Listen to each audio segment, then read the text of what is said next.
Good morning. Today is Tuesday the 6th of September 2021, I think. We've got a grey day today, but it isn't cold. In fact, it's later in the week, it's supposed to get up to 21 or something. And saying it might rain, but it's gale force nor'westers supposedly, which means we won't get much rain. It'll all land on the other side of the island and in the ranges in between. So today I'm going to start on moving this garden shed, which needs to go from here, and it's going to go right on the other side of the section. So we'll go over there and we'll see what I'm up to.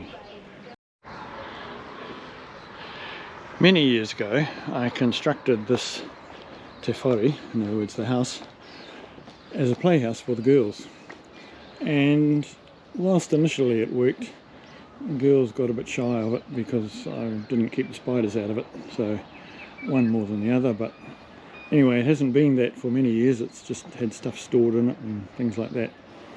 So I am going to deconstruct this building, and this is where the shed from the other side is going to go. The issue with not just using this is that, as you can probably tell, is it's not really tall enough. Well, you can't stand up in it except right at the apex. So the plan is to pull this down, and I will in all likelihood take the iron and that to the recycling or the scrap merchant or something, and the fibrolite cladding probably won't come off in one piece, so that will just have to go to the tip. Alright, let's begin.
Those of you that have been watching it all carefully, but I've noticed that I was having some issues with hammering the nails back through with my DeWalt hammer,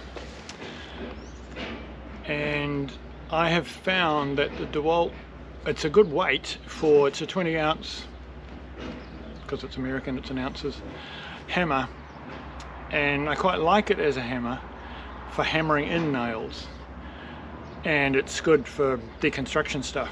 But where it's not good is in removing nails. And two reasons for that. One is that it doesn't have the curve here, so as in this Cheap and Cheerful one, and so it's not so great for pulling nails out. But also I've found that the head of it is not as good. I think probably it's because it's more curved, and so when you're trying to hit the pointy end of a nail, it tends to slide off.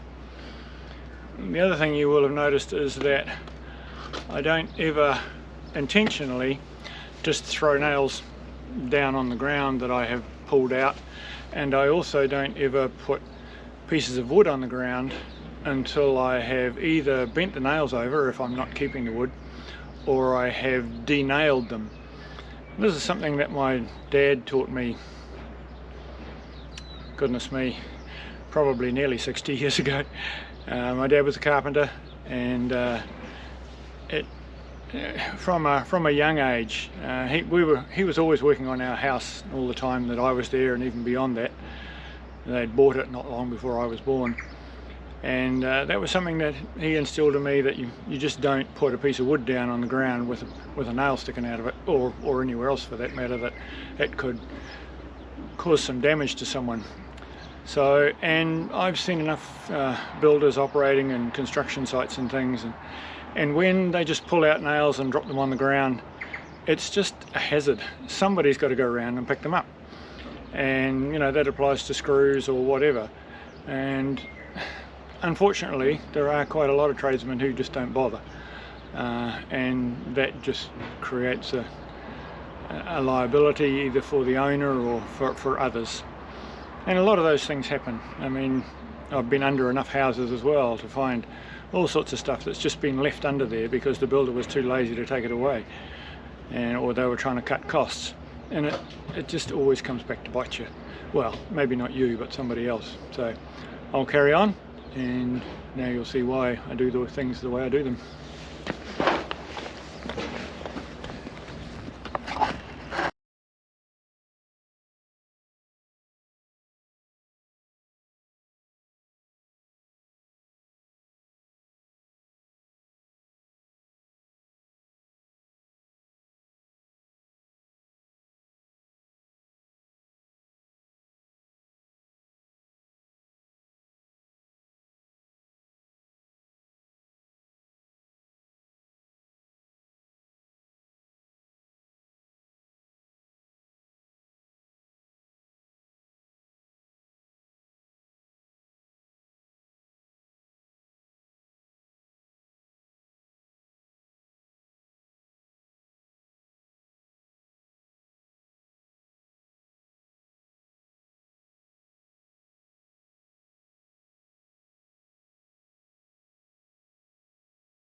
that's it for today. I've had enough.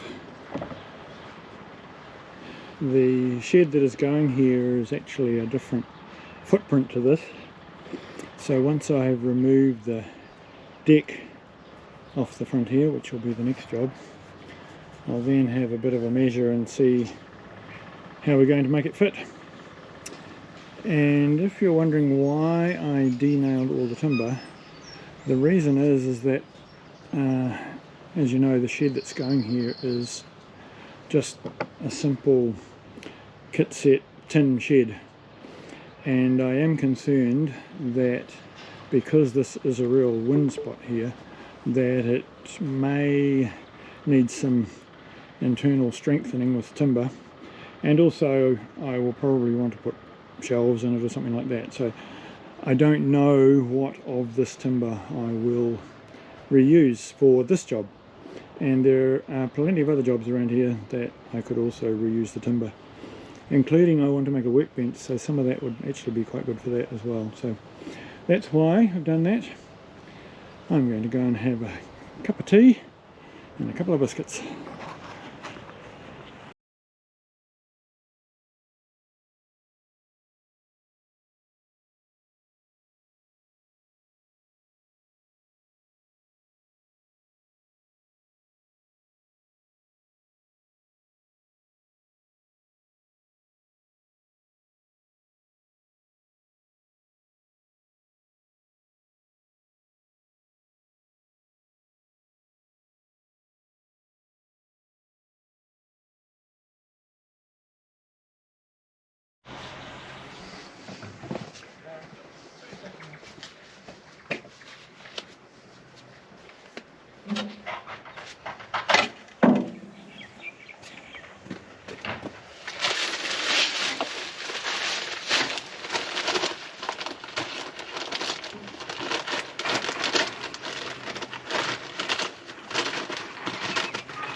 We are all done here for today.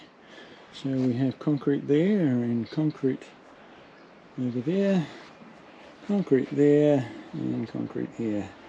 That'll be set enough by tomorrow that I'll be able to remove the profiles and start working on the frame, the floor frame. So more on that later. It is now the 22nd of October 2021, and as you can see, as far as moving the garden shed is concerned, not a lot has progressed. I've taken away the profiles and things, but basically other things have taken over my time and I haven't got to it, and I'm probably not going to for another month maybe. So this is really the end of part one. We'll see what happens and when it happens eventually.